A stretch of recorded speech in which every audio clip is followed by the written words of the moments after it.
Welcome back, everyone, to beautiful Rutland, Vermont and Rutland Bowlerama.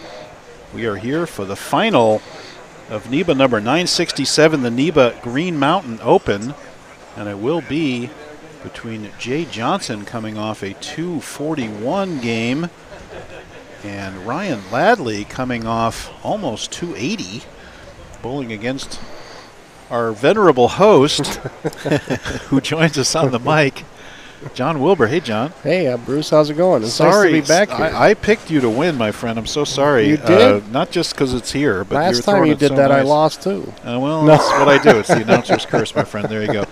And Jeff Barton joining us again. Hey, Jeff. Thank you. Glad to have you guys back. And here's Jay Johnson kicking things off.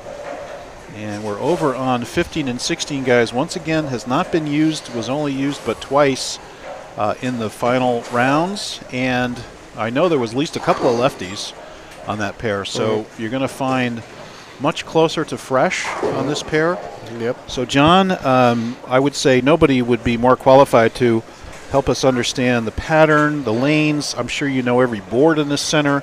It's a titanium pattern, 44 feet, 25.3 mils, 4.21 to 1. What can we expect in lane play in this match? Well, if lanes 15 and 16 play anything like they do in the Green Mountain Open and in League, 15 is going to play a lot tighter in the middle. 16 is going to open up and hook earlier, though. Pin carry's tougher on 16 than 15. 15 you can kind of get locked in on if it breaks down the right way, but it's kind of a tricky pair, but it's not. It's one of the better pairs in the house as well. This is what you call house knowledge. Yes. Jeff, do you know each lane in your centers this well? No. I'll be very honest with you. I don't think I could describe that on any pair, even Auburn. Maybe there's a couple of high-end pairs I could talk a little bit about like that, but that is some great. Now that's a ball change. Ball change. Yes, it is. Is that more aggressive equipment, do you think? What is I'm guessing. I didn't see what it was, but I'm guessing. It looked like it picked up a little quicker. He was throwing a GB4 over here against me, which I thought it was a horrible ball choice myself. But yeah, and that 280 really bore that out, didn't it? You know, John, you'd have no credibility at all if you didn't have that 900 series banner over I the know. pair. I don't know why I didn't strike more on that pair with that banner up there. I was going to say. You know, Lane 13 didn't like me very much Don't today. they know who you are? What's going on? So tell us about the synthetic heads and wood back ends in the center. How long ago did that happen? How does it change the behavior of the center? I'm going to say it happened in the late 90s. I'm going to say around 97, 98. I believe they put in the synthetic heads. The wood has been... Whoa, how about a bucket crumbler for Ryan Ladlee to double? That was huge. The wood's been very well taken care of by the center. Cut, buffed every year. The only issue is that right? Yeah. So the pine gets a resurfacing every year. Yep. The only year we didn't do it was during COVID, and actually the wood started hooking a little more after that year. Interesting. They probably don't have to take very much wood off. Not too much, no. Are you down to the nails? I mean, what's going on? No, we're not down there yet. They probably got another 5 to 7 years in them. Oh, that much long? Yeah. Wow. Yeah. So your heads were cut down so much that they were gone anyway? Yeah. Is that what happened? Right, yeah. Yeah. Even though you had them injected, I'm sure, and you had, epoxy Plus, and all I think they wanted to start the process of synthetic. Sure. Just for the patterns holding up and such for the, I mean, they used to get 5,000 entries in the Green Mountain Open. So. Sure. And, of course, distinguished from the NEBA Green Mountain Open, this is the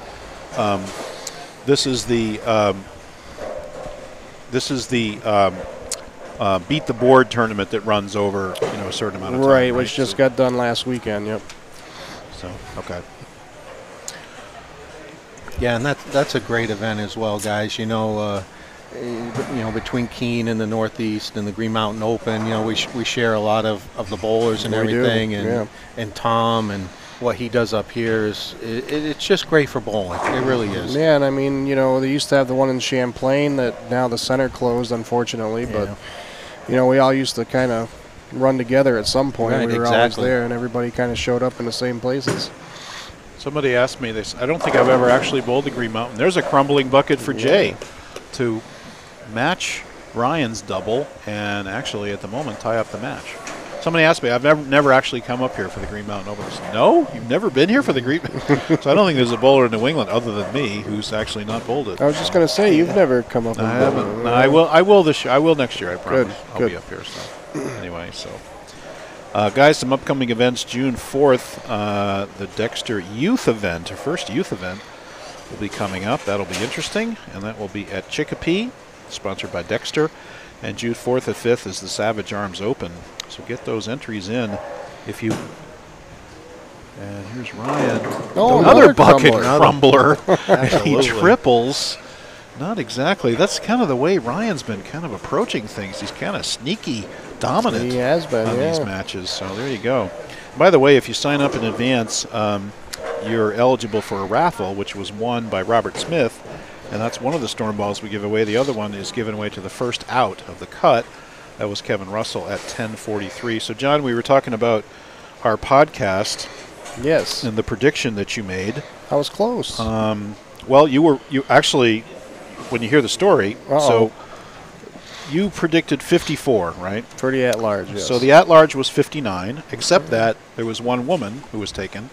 So then Frankie Kalka actually got a check because he was bumped out of the cut. Okay. He was 51. Wow. So it was either 51 or 59. Wow, you were all around it. I was close. It was one or the other. Yeah, that's right. And you were questioning me. I was. I said not 53, not 55, exactly 54.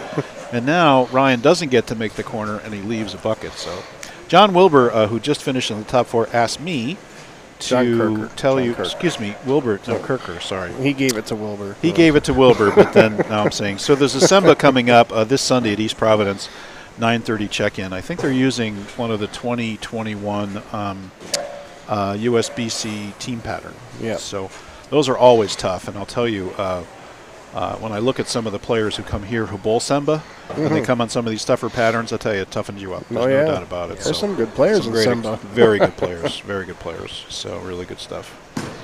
So anyway. And there's a miss. So that last shot was a classic example on lane 15. He threw it a little bit firmer, and the ball never read the mid lane on lane 15. John, we wanted to thank the sponsors here.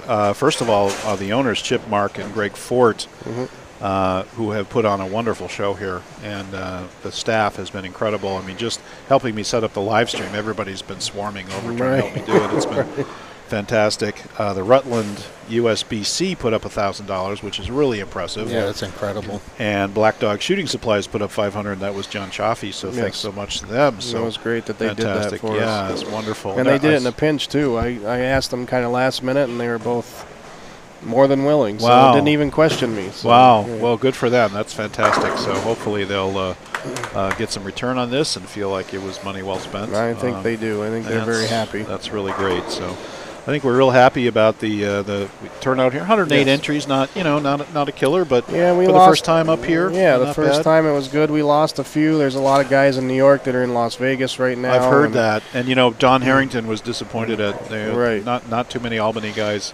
made it. I also know there was a Nat in Lowell today, that some guys went to, and some other stuff. Even though we publish as early as we can, there's so much to bowl now. Sometimes it's hard to set it up and all that. So. But I think everyone's happy with how it turned out. Yeah, real good. Hey, if everybody could share the feed, we can get some more viewership up. I don't think we're ever going to match the 200 plus for the non-champs that got our friends so excited. How many was it? Steven Major was pretty excited. I think it was 2 runs out the crumbling bucket. John, how's the carry on this pair, by the way? I mean, it's pretty good. I guess so. I wish I had a little of that carry on lane 13 the last round. Say, yeah, you were crushed by it. Well, by the way, if it makes you feel any better, Michael Mirable lost because he had nothing on lane 13. He struck every time on 14 and had nothing on 13. So 13 has a big hang spot in the middle, and that's what he found. Yeah. So that's exactly what was happening. So. Yeah. So here's Ryan Ladlee. Unfortunately, with that open, finds himself in a deficit. And very important shot here. Pretty good shot, but he gets it a little bit right. And 210. Now, why was that? What happened there? Did that look like a pretty good shot? I thought it was pretty good off his hand. That ball just never picked up on the back end. It never slowed down at any point. Now, how is this titanium? I know you had to bowl again. You bowled at 9 o'clock at Issues. Yep. How has this titanium played compared to what you normally see here in the house shot or other patterns? So the middle of the lane on this plays a little flatter, even though there's a 4-to-1 ratio. It's left. The middle of the lane here seems to play flatter, and I think that's something to do with the wood surface on the back end. I think when you play in, the ball actually stores a little more energy on this in the middle, and with the little lower ratio, it makes the middle a little flatter. It makes the right look longer or left. Yeah. And because I've seen both. I've seen. Oh, something happened here. We got a ball return. I've seen the pine pick up and have balls just snap, and I've seen the pine just accelerate and go forward over to the 6-pin. So and it's really done both. And that actually happened a little bit with the pattern we use for Green Mountain Open, the actual Green Mountain Open. It was a 7-to-1 ratio, but the middle hooked a lot more, and the further left you got was better off, but you had to get it through that mid lane because it stored energy coming off of that wood. How long was that pattern for the Green Mountain? The Green Mountain was 43 feet 43. with about 3 more mils, about 28 mils. Okay, so a fair bit. Yeah. But you had team event on that too, right? Yeah. So. And you were saying it was a little bit lower scoring this year compared to It other was, years. which I think was good overall for the tournament. You know, you can't make everyone happy. You know how you guys know how that works with. No, everyone's thrilled with our patterns every week, every month. Nobody ever. We says never hear anything. No one ever posts anything negative about them. No, They're always not at all. just thrilled. Jeff, you never hear anything bad, right? Oh, Never. of course not. No, never. And by the way, this is 2% of the population that knows anything about it and spends the least. Right. So, But I mean, talking to Jeff, I heard a lot of good comments from a lot of the really good bowlers and the more competitive bowlers that it was nice to come up here and see the scores a little lower. They felt like they could compete a little bit better. Oh, that's good. And the prize fund's 50-50 handicapped to scratch, so it still benefits everyone that comes up. So Ryan Ladlee on this left lane went bucket, crumblage. Now he goes bucket, and then he comes up washout. So it seems to be just getting longer and longer and longer for him on this right lane. Actually, he went strike, bucket, washout. And I don't know what ball he switched to, but I'm almost wondering if it's reading the fronts too much on him. You think? I'm wondering, yeah, because that's what these patterns seem to do here when they're... There's a chance. Yeah, He makes it. Great shot by Ryan. Unfortunately, though, being, I believe, 5 under that he is, and Jay being 30 over now, you're looking at a 35-pin advantage by Jay Johnson. Let's go for 37. So 37-pin lead now for Jay Johnson with a 4-bagger up in the 6th frame. So Jay can really run away with this if he can put a couple more together here. I got to tell you, I met Jay, I think, 2 or 3 years ago, and I watched him bowl, and I'm like, man, this guy can open up a lane. Well, he won earlier. And then I've been seeing him more and more, obviously, in NEBA, and he just impresses me every time I watch him bowl. And there's one there, and he is locked in. And unless something very strange happens, he's going to win this title because he's got a 47-pin lead now going into the 7th frame. Jay's got a great roll for this surface, this pattern. He gets around it a lot, but he's firm with it. Yeah. His ball's not reading the front of the lane a lot. That's a phase 4, I think, right? Skipping through the front. And Andrew used a lot of love that shape for this too. And he can just, like I said, he can usually open up the lane on about anything. So here he's making it look pretty easy. So Ryan Ladlee has 233 out, and Jay Johnson already pacing to 240. And this could pace to 250 if he gets it. He does. Perfect shot. Yeah. That is ice. Icing the title just about here in the 7th frame, guys. Well, I think, Bruce, you and I were talking. He won up in at Hall of Fame, right? I believe so. Yeah. He's throwing it pretty good up there. I'll know that by the time the championship interview comes around. I promise you that. I'll know what title it is. I'll know all that stuff by the time the interview starts. Well, let's see what Ryan's got here. He's I mean, he can technically still win, but well, he's obviously got to have them all. He went back to that GB4. That ball hydroplane too. 5 load. And I got to say, guys, I think we're basically done. Yeah. He's going to, now he's down in the 220s. Oh, Paul Smith points out he did also win the trios. So this could be Jay Johnson's third title of the year. That's right. That's right. Third title of the year. What a year. Wow. This is Anthony Pepe type stuff. We're only in May. Yeah, yeah. Let's see if Ryan can convert this 5 load. So, and chops it. And unfortunately, this is going to be a lopsided win for Jay Johnson. Great run for Ryan Ladlee with some, that last game especially, just to do that against you, John. And I know you struggled a little bit, but it's got to be intimidating to go against you. He threw the ball phenomenal. I mean, it didn't look like he cared who was up there against him to me, but that's right. But no, he threw the ball phenomenal. I mean, he was splitting his mark in two every shot, and the ball was, his ball roll was perfect on that pair. Yep. Just goes to show you don't need the superpower. You just get it rolling forward and work with the pattern a little bit. Let the ball do the work, and solid day. Accuracy is still a key in this game. It sure is. Give it to him. Give it right there. Carry that 9-pin. Run it out. Come on. That's it. There you go. Well, great run by Ryan, and now it's just a victory lap for Jay Johnson, basically, with Ryan only able to shoot 207, and Jay already pacing to 250 with 290 in the wood. Now that would be a game on this, right? Pretty good, yeah. Well, you said this is a good pair, right? It is a good pair. Like if you get lined in the right way, if you figure out 15 in that little hang, you can score, as you can see. Dead flush. It's not like, well, he did get some bucket crumblage early, but now he's flushing every shot. Yeah, exactly. Now he's flushing every shot. So, Bruce, I gotta thank you for coming up here. I know you were in Philadelphia yesterday and this morning. I was in Philadelphia at 5:30 this morning, and I got in my car and started driving. So, and my bowling reflects that. You and your son. So, and I appreciate you doing that. I wouldn't miss it, John. Thank you so much for hosting. Well, we want to come back here. This is so great. Love it up here. I've actually got a room. I'm staying over. I'm not trying to drive I don't home blame tonight, you. You've had a long day. I used to drive back into Philly once in a while, and one day that's a haul. Well, you go through Albany, and then you catch 7. Right. And you ride 7 for about 40, 50 miles. Yep. So that's a nice ride. It's beautiful. It is a nice ride through the mountains there, yeah. It's pretty.